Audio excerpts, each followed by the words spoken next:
आप सभी का मेरे चैनल भक्ति व्रत कथा में स्वागत है। आइए जानते हैं एक ऐसी पुरानी कथा जब भगवान शिव ने क्रोधित होकर दिया था मां पार्वती को कठोर श्राप। कथाओं के अनुसार भगवान शिव और माता पार्वती में अगाध प्रेम है, इसलिए इनकी जोड़ी को सबसे आदर्श जोड़ी और प्रेम का प्रतीक माना जाता है। लेकिन एक बार भगवान शिव माता पार्वती से इतने ज्यादा क्रोधित हो गए थे कि उनको श्राप तक दे डाला। आइए इस पुरानी कथा के बारे में विस्तार से जानते हैं। हिंदू धर्म में भगवान शिव और माता पार्वती सबसे ज्यादा पूजे जाने वाले देवी देवताओं में से आते हैं।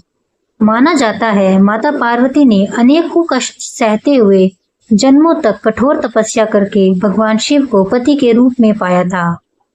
मान्यता के अनुसार अखंड सुहाग और पति की लंबी उम्र के लिए माता पार्वती का व्रत किया जाता है और माता पार्वती के साथ भगवान शिव की भी पूजा की जाती है।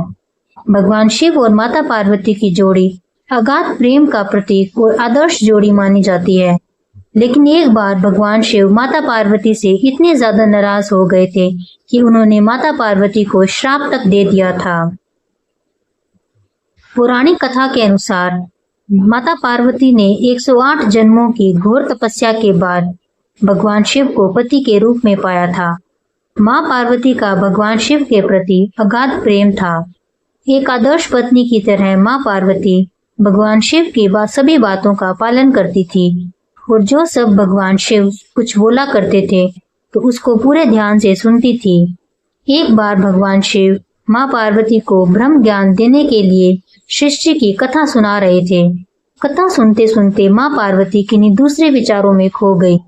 जैसे ही भगवान शिव को इस बात का एहसास हुआ कि मां पार्वती उनकी बातों पर ध्यान नहीं दे रही है, तब उन्होंने मां पार्वती से पूछा कि क्या आप मेरे द्वारा सुनाई जा रही कथा को सुन रही हैं? लेकिन मां पार्वती कहीं और ही खोई हुई थी, इसलिए उन्होंने भगवान शिव के सवाल का कोई उत्तर नहीं दिया। कुछ समय बाद जब मां पार्वती का अपने विचारों से ध्यान भंग हुआ और वे अपनी दुनिया में वापस लौटी, तब भगवान शिव ने क्रोधित होते हुए मां पार्वती से कहा कि आपने ब्रह्म ज्ञान का अनादर किया है। जब किसी से शिक्षा या ज्ञान लिया जाता है तब ध्यान भंग नहीं होना चाहिए और अगर ऐसा होता है तो ये दंडनीय है। इसके बाद भगवान शिव ने दंड स्वरूप मां पार्वती को श्राप दिया कि अब आपका जन्म किसी मछुआरे परिवार में होगा। मां पार्वती को अपनी गलती का एहसास हुआ, पर तब तक काफी देर हो चुकी थी और भगवान शिव उनको श्राप दे चुके थे। अब दुख में डूबी हुई मां पार्वती मछुआरों के एक गांव में पहुंची। इस गांव के मुखिया की कोई संतान नहीं थी। एक दिन वो मछली पकड़ने के लिए तालाब जा रहा था, तब उसको रास्ते में एक पेड़ के नीचे एक कन्या बैठी हुई मिली, जो कि वास्तव में कन्या के रूप में मां पार्वती थी। वह नन्ही कन्या पूरी तरह से वहां अकेली थी, उसके साथ कोई भी नहीं था।